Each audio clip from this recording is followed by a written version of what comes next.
Hello guys, welcome back to piping engineers. दोस्तों, आज के वीडियो में हम बात करने वाले हैं पाइप साइज और पाइप शेड्यूल नंबर के बारे में। दोस्तों, जानेंगे क्या होता है पाइप साइज और क्या होता है पाइप शेड्यूल नंबर। हम सब पाइपिंग इंजीनियर्स हैं। पाइप साइज और पाइप शेड्यूल नंबर से तो हमारा बहुत ही प्यार भरा नाता है। सो दोस्तों, इन चीज़ों के बारे में आज बारीकी से इस वीडियो में जानने वाले हैं। दोस्तों, आगे की वीडियोस के लिए प्लीज़ हमारे चैनल को लाइक करें, फॉलो करें और सब्सक्राइब करें। और आपको नोटिफिकेशंस मिलती रहे तो प्लीज बेल आइकन को भी जरूर दबाएं। और बेहतर एक्सपीरियंस के लिए दोस्तों इस वीडियो को 1.5x स्पीड में देखें। सो दोस्तों, शुरू करते हैं आज की लर्निंग जर्नी और जानते हैं पाइप साइजेस और शेड्यूल नंबर के बारे में। सो दोस्तों, वीडियो शुरू करने से पहले बात करेंगे कि पाइप और ट्यूब क्या होता है। पाइप और ट्यूब का डेफिनेशन क्या है। इंटरव्यू में इंटरव्यूअर पूछ लेता है कि भाई बताओ पाइप का क्या ओरिजिनल डेफिनेशन होता है। तो दोस्तों, पाइप एक राउंड ट्यूबुलर टाइप की चीज होती है जो कि मदद करती है फ्लूइड्स और गैसेस को डिस्ट्रीब्यूट करने के लिए। जो पाइप्स हैं वो डेजिग्नेटेड होते हैं किससे, नॉमिनल पाइप साइज से। सो नॉमिनल पाइप साइज को हम एनपीएस या फिर डीएन बोलते हैं। So NPS stands for nominal pipe size और DN stands for nominal bore. So दोस्तों, ये जो दोनों चीजें हैं, यह पाइप का एक रफ इंडिकेशन होता है पाइप साइज का। रफ इंडिकेशन इसलिए बोलते हैं क्योंकि यह ना तो ओडी है पाइप का और ना ही आईडी है।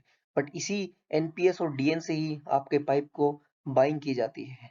और दोस्तों, वहीं ट्यूब क्या होता है। ट्यूब भी एक राउंड रेक्टेंगुलर स्क्वायर्ड और होलो सेक्शन होता है जिसको किस तरीके से मेजर किया जाता है, आउटसाइड डायमीटर और वॉल थिकनेस से, जो कि जनरली इंचेस और मिलीमीटर्स में हम लोग डिफाइन करते हैं। सो पाइप्स आप सब लोगों ने देखे होंगे, बड़े पाइप, छोटे पाइप, प्लांट्स में, ऑयल एंड गैस में, स्टील इंडस्ट्री में, पावर प्लांट में, हर जगह हम लोग पाइप से घिरे रहते हैं। ट्यूबिंग्स भी आपने देखी होंगी, कहीं पे इंस्ट्रूमेंट्स के लिए, कहीं पे इंस्ट्रूमेंट एयर के लिए। तो उसी तरीके से इंस्ट्रूमेंट से भी हम लोग अपने इंडस्ट्री में हम लोग यूज करते हैं। अगली स्लाइड में बढ़ते हैं दोस्तों। सो दोस्तों, आज का इंपॉर्टेंट और जो मेन टॉपिक है वो यही है। सो क्या क्या टर्म्स हम लोग पाइपिंग सिस्टम में यूज करते हैं और ये क्या क्या टर्म्स आपको पता होनी चाहिए। सो सबसे पहले आईडी।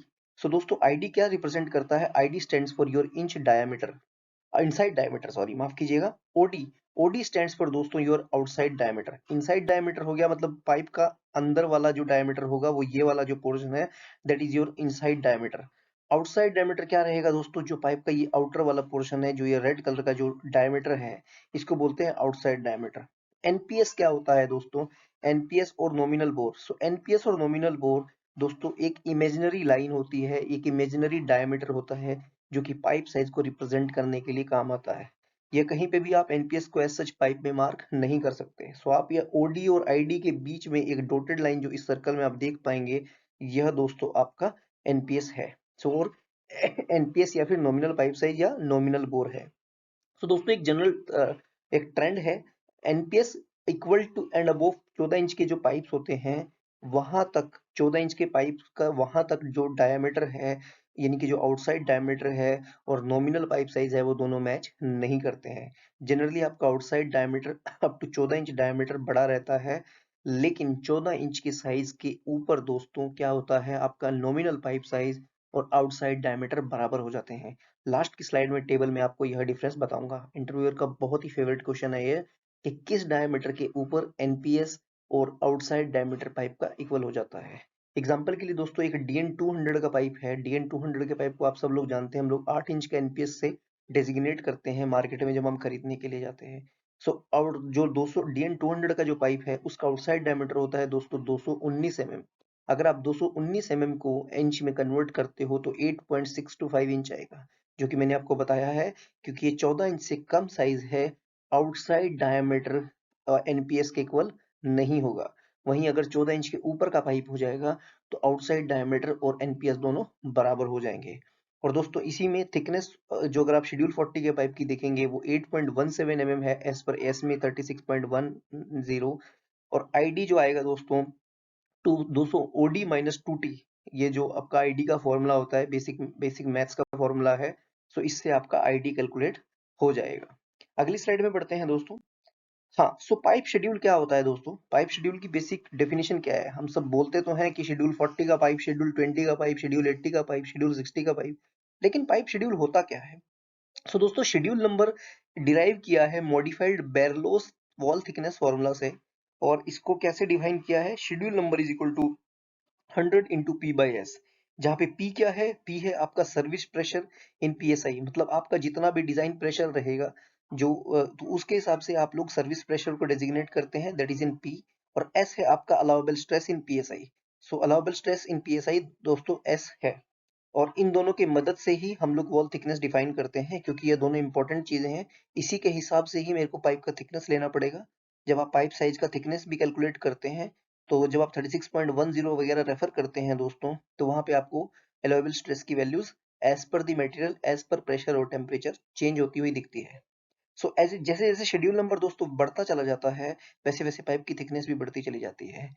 और शेड्यूल नंबर दोस्तों कब बढ़ेगा, जब मेरा सर्विस प्रेशर या डिजाइन प्रेशर इंक्रीज होगा। सो दोस्तों एग्जांपल के लिए फिर वही डीएन 200 का पाइप या 8 इंच की एनपीएस का पाइप अगर हम लेंगे, तो उसमें दोस्तों 40 शेड्यूल का जो पाइप होता है, शेड्यूल 40 के पाइप की थिकनेस होती है 8.17 mm होती है। वहीं शेड्यूल 80 के पाइप की जो थिकनेस होती है दोस्तों 12.7 mm हो जाती है। तो ये आप देख सकते हैं कि जैसे ही मेरा शेड्यूल नंबर इंक्रीज हुआ, वैसे ही मेरा थिकनेस भी अराउंड 4.5 mm के आसपास इंक्रीज हो गया। सो मैंने बताया आपको कि अगर आपसे कोई पूछ ले कि अगर मैं पाइप का प्रेशर बढ़ाता हूं तो क्या इम्पैक्ट आएगा, तो प्रेशर बढ़ाने से दोस्तों हमारा जो पाइप का जो थिकनेस है वह इंक्रीज होता चला जाएगा। मतलब क्योंकि उतना फ्लो के प्रेशर को झेलने के लिए उतना ही मोटा थिक पाइप मेरे को जरूरत होगा, एंड इंडीड मेरा पाइप का थिकनेस जो है वो इंक्रीज हो जाएगा। अगली स्लाइड में दोस्तों देखते हैं। हाँ, सो पहले इसमें दोस्तों एक बेसिक रिप्रेजेंटेशन देख लेते हैं जो मैंने आपको दिखाई थी। यह जो है ये ओडी है, जो सबसे आउटर वाला जो डायमीटर है जो पाइप का, उसको ओडी बोलते हैं दोस्तों। आईडी होता है इंटरनल, जिसके बीच से मेरा जो जो फ्लो है वो मूव करेगा, वो आईडी होता है दोस्तों। इन दोनों के बीच में एक इमेजिनरी लाइन है जो मैंने आपको बताया था, इसको हम लोग एनपीएस बोलते हैं। और जनरली हम एनपीएस से ही पाइप को डेजिग्नेट करते हैं। हम कभी भी ये नहीं बोलते हैं कि 219 ओडी का पाइप हमें दे दो। हमें अपने एक्सपीरियंस से पता चल जाता है कि अगर हम 219 mm का पाइप ओडी बोल रहे हैं, तो वो डीएन 200 का पाइप है या एनपीएस 8 इंच का पाइप है। सो एनपीएस एक इमेजिनरी लाइन होती है ओडी और आईडी के बीच में। और इन दोनों के बीच में, ओडी और आईडी के बीच में जो डिफरेंस रहता है, जो थिकनेस होती है, उसे वॉल थिकनेस बोलते हैं। और यह वॉल थिकनेस डिपेंड करती है आपके पाइप शेड्यूल नंबर पे, जो कि मैंने आपको पहले भी बताया है। सो दोस्तों ये तो जो अभी हम तक हमने बताया, यह हो गया आपका कास्ट स्टील के, sorry, stainless steel, mild steel के पाइप्स के लिए।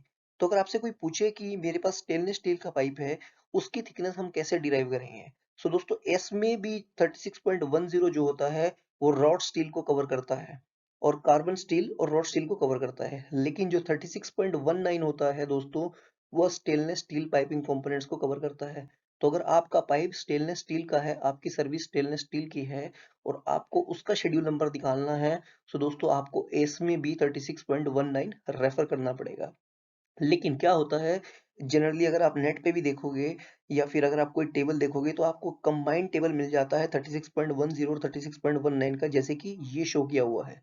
इसको डिटेल में भी बताऊंगा।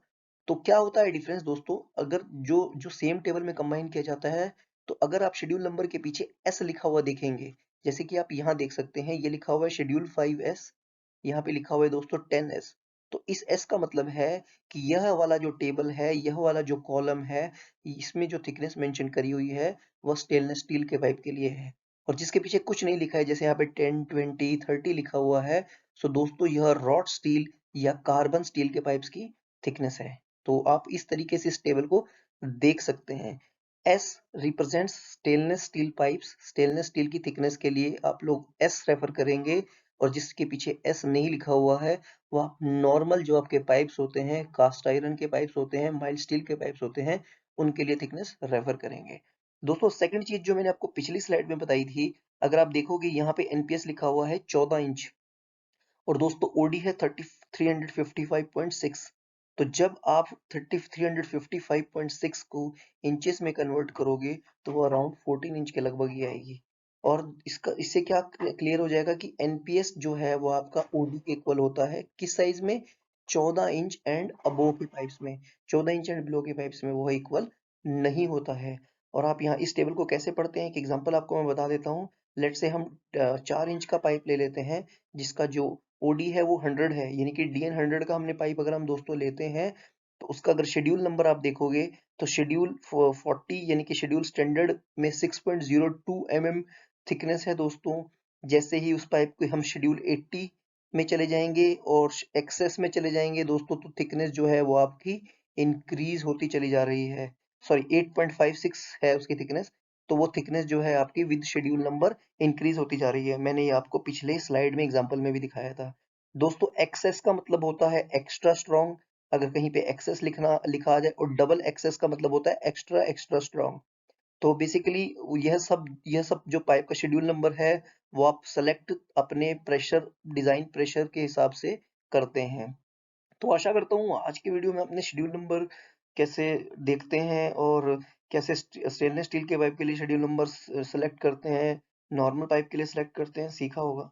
सो दोस्तों प्लीज आगे की वीडियोस के लिए हमारे चैनल को लाइक करें, फॉलो करें और सब्सक्राइब करें। और दोस्तों वीडियो देखने के बाद प्लीज लाइक बटन को जरूर हिट करें। So thank you guys, thank you for watching the video.